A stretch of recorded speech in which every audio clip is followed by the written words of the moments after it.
ஆங்கிலத்தால என்னென்னலாம் செய்ய முடியுமோ அதற்கு இணையாக தமிழாலும் செய்ய முடியும் என்று சொல்லி காட்டியவர் நம்முடைய பேரறிஞர் அண்ணா அவர்கள். தன்னுடைய இலக்கியங்களாக இருந்தாலும் சரி, தமிழ் மொழியே அது நாடகம் சார்ந்தாக இருந்தாலும் சரி, அது திரைக்கதையாக இருந்தாலும் சரி, அது திரைப்படமாக இருந்தாலும் சரி, இதன் மூலம் இந்த பகுத்தறிவு சிந்தனையை மக்களுடன் கொண்டு சென்றது யாருன்னு பாத்தீங்கன்னா பேரறிஞர் அண்ணா அவர்கள். அண்ணாட்ட தான் கேட்டாங்கன்னா, சரி இவ்வளவு சொல்றீங்களே, ஜின்னா அவர்கள் வந்து ஆரியரா திராவிடரா அப்படின்னு ஒரு கேள்வி கேட்கப்படுது. அப்ப அவர் சொல்றார், திரு ஜின்னா என்று சொன்னால் அவர் திராவிடர், ஸ்ரீமான் ஜின்னா என்று சொன்னால் அவர் ஆரியர். அதாவது டைரக்டா அவருக்கு ஆன்சருக்கே வரல. அவர் தமிழ்ல நீ திருன்னு போடுற அப்பதான்டா நம்ம திராவிடன் அப்படிங்கறத வந்து சொல்லாமல் சொல்லக்கூடியவராகத்தான் பேரறிஞர் அண்ணா அவர்கள் இருந்திருக்கிறார். இப்படி அந்த தாய்மொழியோடைய அந்த மகத்துவத்தை தொடர்ந்து இன்றைக்கு நாம் கையில் எடுத்துக் கொண்டிருக்கின்றோம். இங்கே நம்முடைய நிரகுமார் அவர்கள் சொன்னது போல இது போன்ற ஒவ்வொரு போர்க்களம் தான் ஒரு தளபதியை உருவாக்கும். அப்படி உருவாக்கப்பட்டிருக்கின்ற தளபதியாக நம்முடைய மாண்புக்கு துணை முதலமைச்சர் திரு உதயநிதி ஸ்டாலின் அவர்கள் தெரிந்து கொண்டிருக்கிறார். கருத்துக்களை எடுத்து சொல்றோம். நாங்க கருத்துக்களை எடுத்து சொல்லும் போது ஆணித்தரமாக எடுத்து சொல்றோம். ஆனால் சில நேரம் ஒரு அநாகரிகமான முறையில் வந்து அதற்கான பதிலை சொல்லக்கூடியவர்கள் அவர்கள் இருக்கிறார்கள் என்று சொல்லும் பொழுது நீங்க ஒன்றும் பயப்பட தேவையில்லை, நீங்க வந்து கோவப்பட தேவையில்லை. ஏன்னா நம்ம சரியான பாதையில போறோங்கிற அர்த்தம். அதனாலதான் என்னடா நம்ம எது சொன்னாலும் கவுண்டர் கொடுக்குறான், அவன் கொடுக்குற கவுண்டர் கரெக்டா இருக்கே, நம்மகிட்ட அந்த தரவே இல்லையே, அவங்க பாட்டு என்ன பிடிச்சி இங்க தரையவன் போட்டு இங்க உட்கார வச்சு என்ன கொட்டுன்னு கொட்டுறாங்க எல்லாம் சேர்ந்துக்கிட்டுன்னு ஒரு பயம் வந்துருச்சு. அதனால நான் என்ன பேசுறேனே தெரியாம பேசிட்டு இருக்கிறாரு.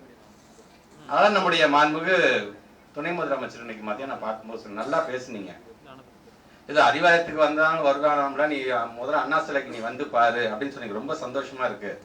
எப்படி அந்த லூஸ் அண்ணா சிலைக்கு வந்து ஒரு போட்டோ எடுத்து போட்டு நான் வந்துட்டேன்னு சொல்லணும்.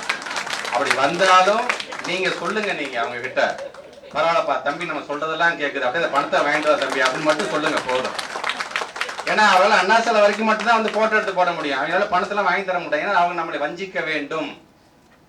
நான் தனித்து நான் போராடுறோம், நாங்க தனித்து நாங்க வந்து போராட்டம் பண்ணோம். நீ தனித்து போராடவில்லை, நீ தனித்து விடப்பட்ட நாள் இன்னைக்கு குரல் கொடுத்துட்டு இருக்க, உன ஓட ஓட வரட்டி அடிச்சிருக்கோம் நாங்க.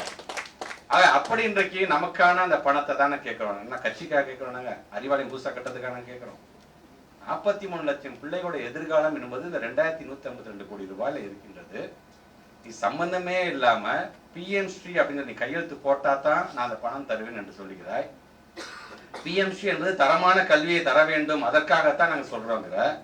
சரி, தரமான கல்வி தரன்னு சொல்றியா, அல்ல வேற என்னென்ன சரத்துக்கெல்லாம் இருக்குன்றது நீங்க போய் அதை போய் பாத்தீங்கன்னா ஒண்ணும் இல்ல, ஒட்டுமொத்தமா என்இபி அப்படியே உள்ள கொண்டு வந்துடுற.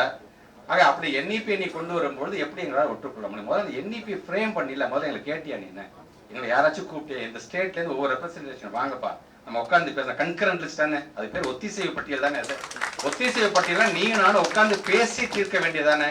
நீ பாட்டு ஒரு எந்த ஒரு எஜுகேஷனலிஸ்டும் இல்லாம நீயா ஒரு ஆளுங்க ஒரு குரூப்பை வச்சு போட்டுட்டு இன்னைக்கு என்இபியை நாங்க உருவாக்கிட்டோம் என்று நீ சொல்லுகிற. அது டிராஃப்ட் டேர்ம்ல இருக்கும் பொழுதே நம்முடைய மாண்புக்கு தமிழ்நாட்டு முதலமைச்சர் பொறுத்த வரைக்கும் அதற்கு எதிர்ப்பு தெரிவித்தார்.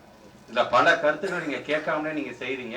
ஏன்னா 2016 முத்தமிழர் கலைஞர் சொல்லும் பொழுது இதுல யாருங்க நீங்க வந்து எஜுகேஷனிஸ்ட் இருக்காங்க, யாருமே இல்லாம நீங்க எப்படிங்க இதை ஃப்ரேம் பண்றீங்க என்று கேட்டவர் முத்தமிழர் கலைஞர் அவர்கள். இன்னைக்கு அந்த வழியில நாம வந்து நீங்க யாரை கேட்டுட்டு செஞ்ச அப்படிங்கறதான் இன்னைக்கு நான் கேட்க நான் விரும்புகிறேன். செய்திகளை உடனுக்குடனும் துல்லியமாகவும் தெரிந்து கொள்ள சப்ஸ்கிரைப் பண்ணுங்க.